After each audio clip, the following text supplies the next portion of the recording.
Hello, my dear friends. My name is Harold, and welcome to the Sanctum.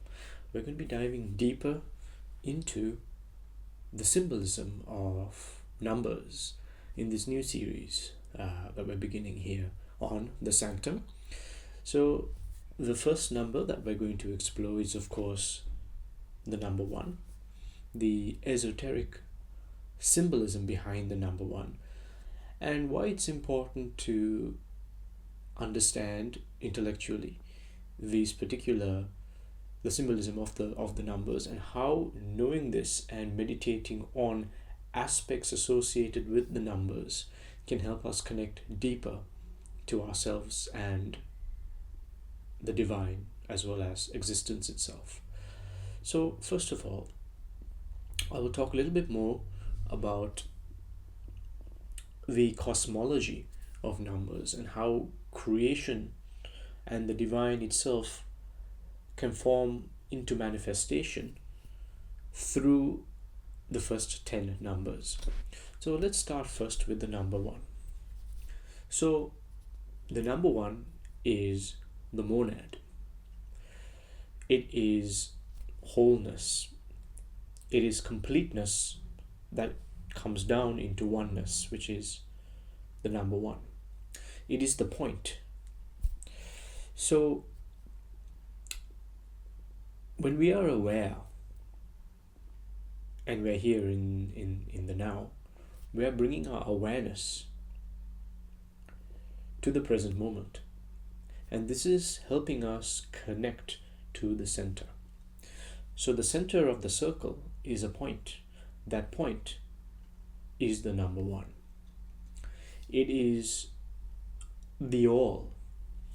The entirety of creation, if you take it as a whole, and you were to zoom all the way out, and you see nothing but the void around you, all that's left, all of creation, is a single point.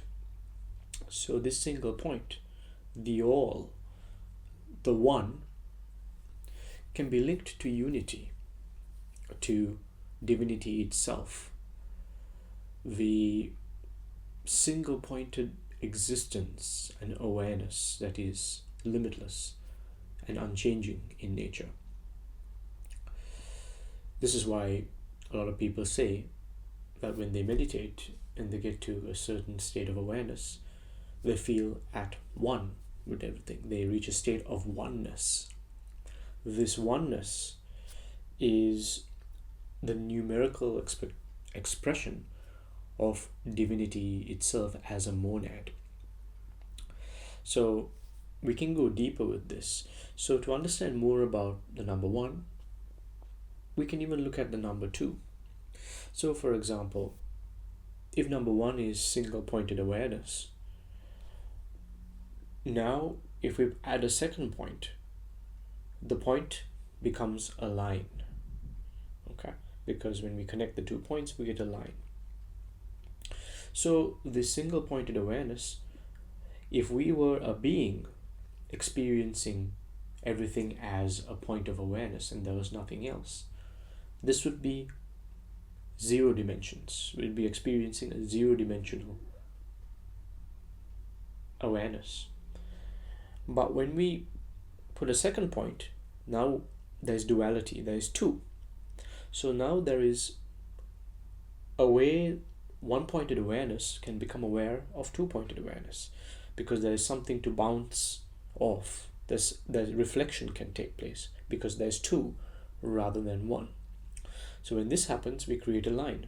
This line that's created, this is now one dimension. So if we imagine that we were one-dimensional beings, it means that we could only move forward and backwards as a way of thinking about it, because there would only be a line. Okay, we can only move forward and backwards. We can only move along that line. Now if we add a third point, now this is the number three, we get a triangle. We get our first plane of existence. So this plane, when there's 3 points, we get a triangle. So this is a 2D shape. So it's two-dimensional. So when we've moved into imagine we are a two-dimensional being. If you're a two-dimensional being, we can now experience reality in 2D perspective, meaning we can move forward and backwards, right and left in those directions. However, now let's say we add a fourth point. Now we've created almost like a pyramid. The point in the center is, of course, it creates a pyramid. So that is a 3D shape. So now we've come to the third dimension, how we experience our reality right now, where we've got forward, backwards, right, left, up, down.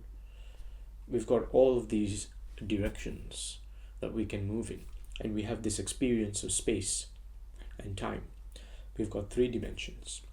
So that point of awareness that is there within our 3D perspective, of course we can go into 4D and all of this, but for now, this point of awareness that experiences 3D life within the 3D is that point of awareness that we might call the monad or divinity expressing itself into 3D reality, allowing the internal and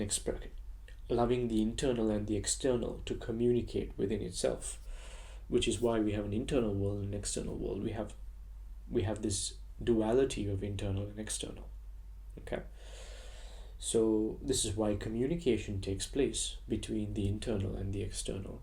And then there's the awareness, the monad, the one within you that is aware of this communication. This is why you might walk on the street and you might look at your watch and you might realize it's 11:11, it's 1111, because the monad is aligning itself to the present moment and where you're going.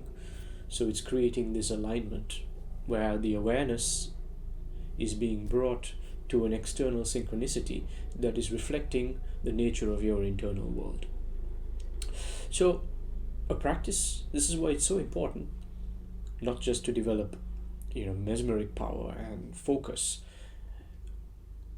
to meditate on a point. And I talk about this in many of my other videos, as well as my fundamentals of esoteric development on my Patreon channel, where I talk about how important it is to simply meditate on the idea of a point. All right, and how you do this is you simply close your eyes and you imagine that you are a point of awareness in all of reality, and contemplate what it would be like to exist as a single pointed form or being of awareness. Another way is to simply take a piece of paper. You can take one of those sticky notes and draw a little point on it, a little dot on it, and paste it on the wall and sit in front of that little dot and stare at it. But instead of it being an exercise of concentration, like you do in some of the other practices that I talk of in my previous videos as well as on my Patreon, you would stare at the point and you would contemplate what the point actually means. Alright, so this is a practice of Jnana Yoga, the yoga of wisdom. You're exercising your ability to connect to a symbol and extract the knowledge or the inner meaning of that particular symbol. And the more you externally focus on this symbol and contemplate it intellectually, you can create an inner realization of an integration of that symbol within you, helping you connect deeper to single pointedness or the monad within you. So this is a very intellectual approach of working with symbols. However, in my opinion, it's important to have a balance of experiential work, yoga, as well as internal contemplative and meditative practice to help an individual connect even intellectually to particular symbols and concepts to move further in one's own spiritual development. So let me know what you realize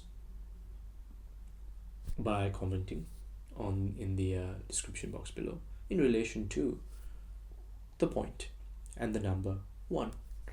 I hope you found this video interesting. If you did, please give it a like, subscribe, and I shall see you in the next video. Peace.